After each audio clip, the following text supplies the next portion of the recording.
Right guys and girls, Mark Crossfield here. Someone in the comments, and I do apologise, I didn't save your comments, I can't remember your name, so if it is you, thanks for the comment and maybe let me know down below and I'll thank you if I see your comment. But they asked for me to compare the Titleist 909D3, which I got my hands on, against the new TSi3.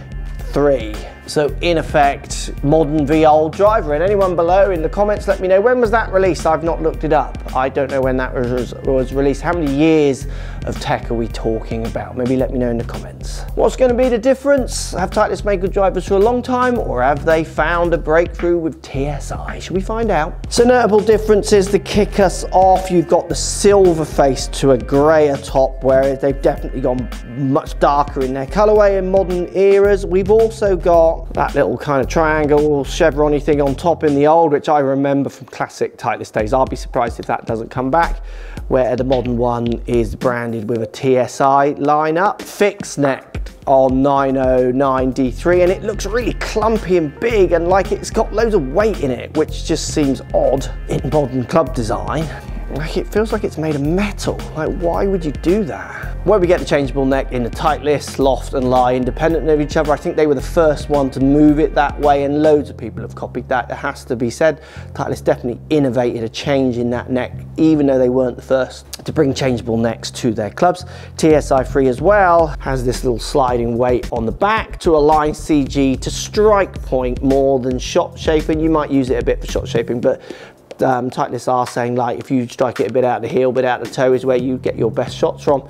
You can align the CG a little bit more with that and maybe maximize ball speed. And what you get with Titleist often in their product when it comes to their fitting is it's not so bells and whistles, it's built around what the tall truck are doing with the tall players. They're putting hot mount in there, they're moving the weight around, changing the sound, and they're taking those ideas to their club designers and saying, look, we find this when we work with players. So there's a definitely different moral stance, it always feels like, with Titleist to their twists and turns. They come more from a golfer's perspective rather than, even though everyone's trying to sell clubs, I get that. It just feels a little bit less like, oh, this has got twiddly things on it because it will confuse you enough to buy it. So no changeability to changeability. Let's see what we get in differences in numbers, shall we? 909D3, this cost me £70 off eBay, I think it was. So is it a good driver for, in modern terms, a very cheap price in the driver world? Looks great down by the ball, and it looks classic Titleist, because this is a classic era of Titleist drivers, isn't it?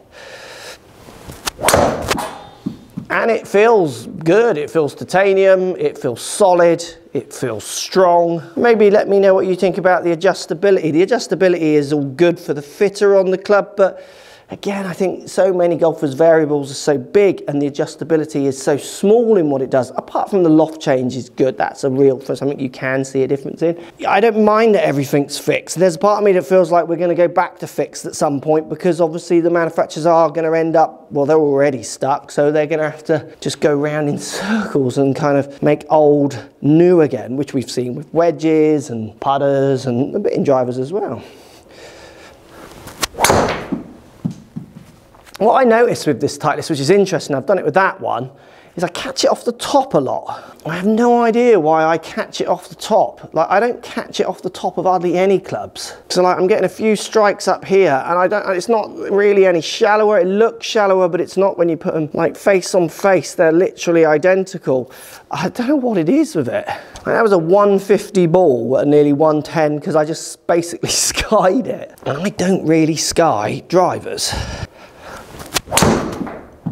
Not bad, little out the bottom, but lovely flight on it. And again, I mean, it feels as solid as any modern driver. And the numbers, I mean, I see the numbers coming out looking good. So TSi3 to compare. Just one little point, and I'm not club proud, so I don't mind. This club has barely been used. It's one of my tests. I haven't played with this club, and it's like it aged quite a lot in here where it hits the mat and what have you. Where this club, I don't know how old it is, but it's old and it's second hand, and it looks no real worse. If anything, it looks better than TSi.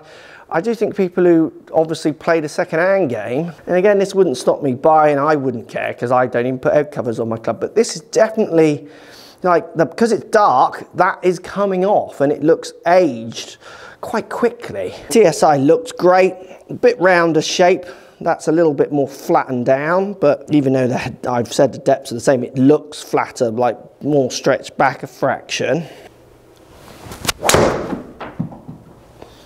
Cool, it's interesting. I think TSi is slightly louder, even though it's got a louder but slightly duller sound. And the numbers look similar, but I do feel like TSi is just going to edge over 909. And when I say edge, I mean like edge, but they're two button strikes there. Hard to tell a difference in the feel, as in which one I would prefer. They both have merit. Looks wise, I do like the neck, looks loads better on this than that big silver thing. I do quite like the contrast of the silver to the dark face, where everything on this is quite dark. Obviously this has the ballistic or the aerospace grade titaniums and all the rest of it. But what's that going to quantify to in actual distance? Oh, there's some good shots there from that one. So let's go back to the 909. I'm going to go around a few times and we'll show you the data. Little fun game at the end.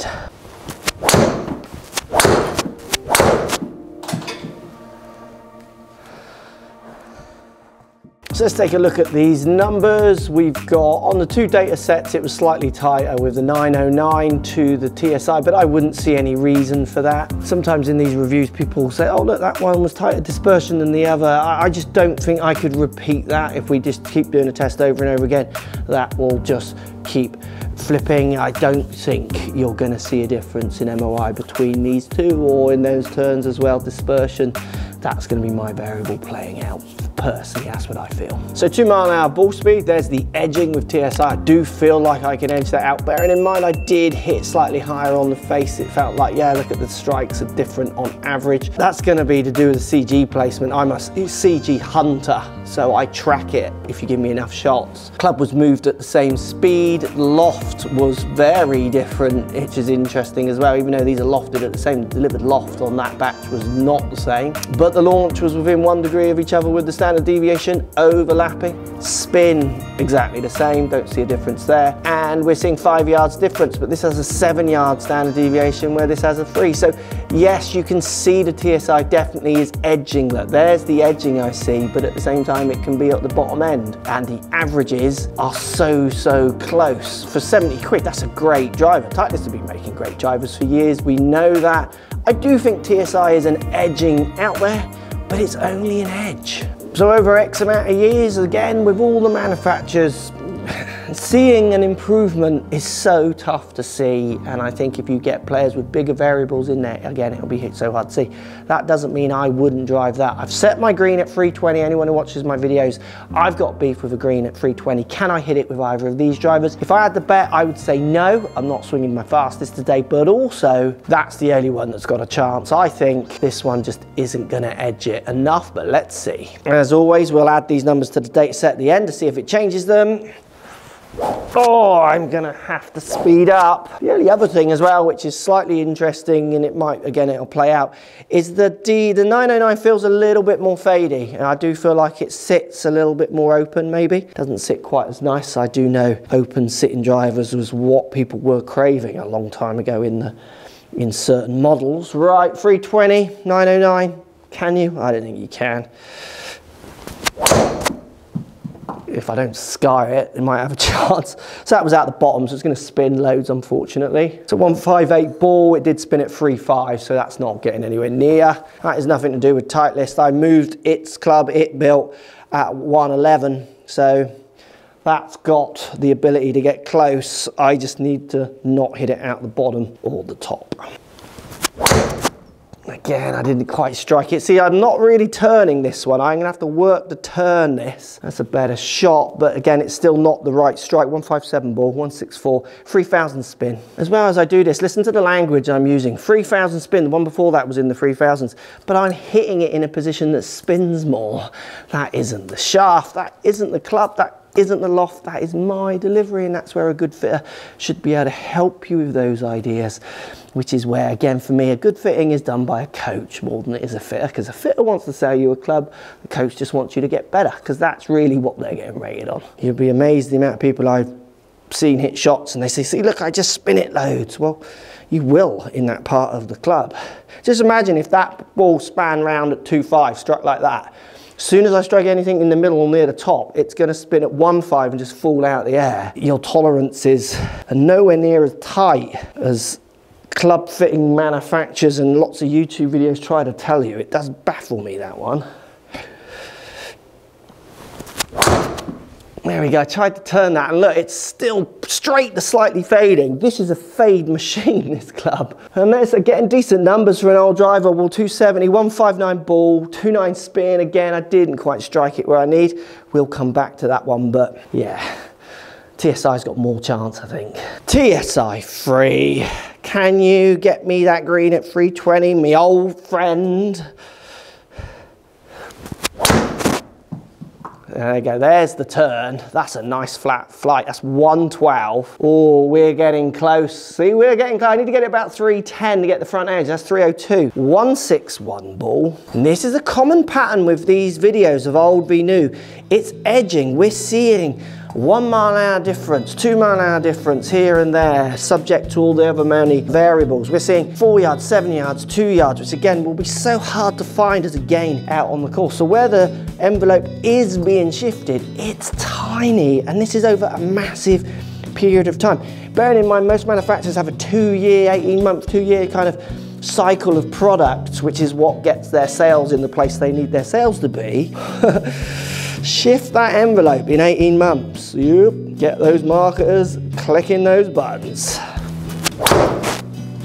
Oh yeah, I can turn this one easier. That's 113 club. If I aim that down the right, this is going to be close. Look, this will get to 310 easily. Look at that, 312. The edging ability in this club is there, but like over a period of 18 holes, 36 holes, 72 holes, I think it'd be so hard to find it. No brainer in which one I would game out of the two. It would be TSi3 all day. Just looks nice, and that little bit of adjustability might just help. That's a 163 ball, people. The edging is there. Oh, come on. TSi me. Go. Get up. Ah, oh, it's not gonna reach.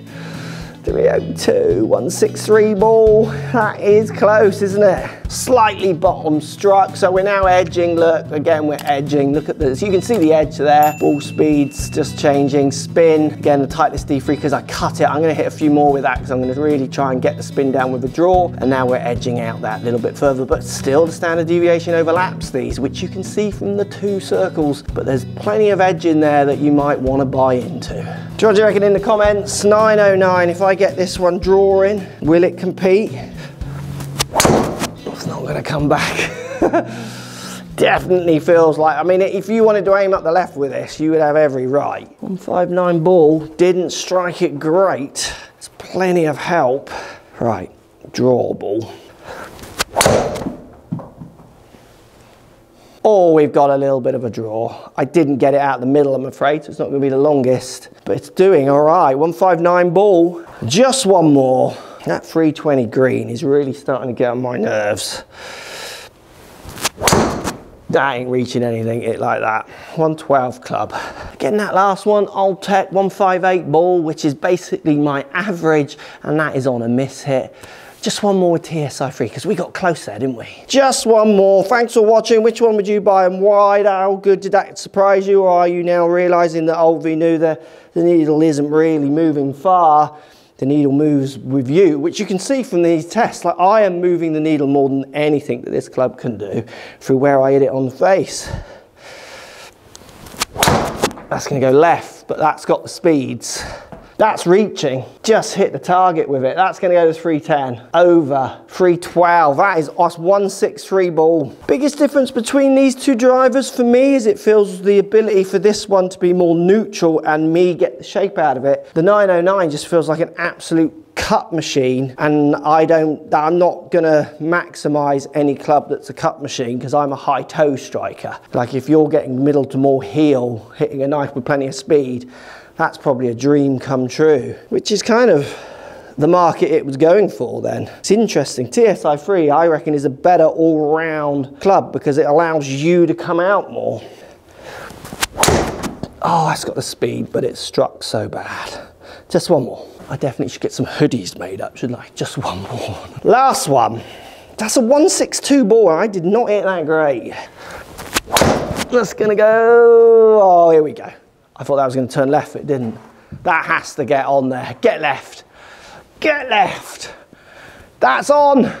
That would have gone, look, that is green high. You have to give me that. You have to give me that. So do we see more edging? Yes, we're now up to 12 yards. Look at the edging there. But I do think it's in here. It's in the shape. If you get me, if I hit more shots with 909, I'd be able to get those spins similar. I reckon in turn, these would get within 1 mile an hour of each other. This would also come down a fraction, and then these would be within back to that 7 yards, 6 yards difference. The needle would shift possibly, but not by much. The bigger variance is me, and this is also why you see clubs performing better or worse inside and outside. Look how much of those two circles overlap. Think about your year of golf. That is all your drives all year. Yeah, you're seeing some short ones, but on certain holes you might not even notice. Yes, you're seeing some longer ones. On certain holes, they might run into trouble. So what happens with the emotions of golf is you will struggle to see between that mess of those two circles. Because longer is better, but remember, longer can run through a fairway because you're coming in at an angle.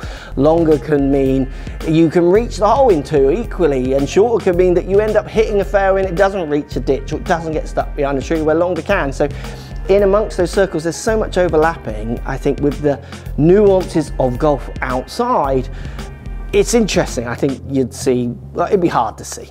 Definitely edges out, feels a bit more gameable both ways. I feel like I can control that one. This one definitely for me, and it might be just this one. Second-hand market, you do get quirkinesses in how they've kind of been bashed around sometimes, possibly, but that feels like a fade machine. What do you think? Did that surprise you or not, or are they the results you thought would come out? Thanks for watching as always. If you want me to do any compares, let me know in those comments down below. I'll try and get hold of what I can. If you're thinking of buying a new club, let me know. I can try and do a compare to give you some ideas really what these clubs can and can't do for your game. Speak to you soon.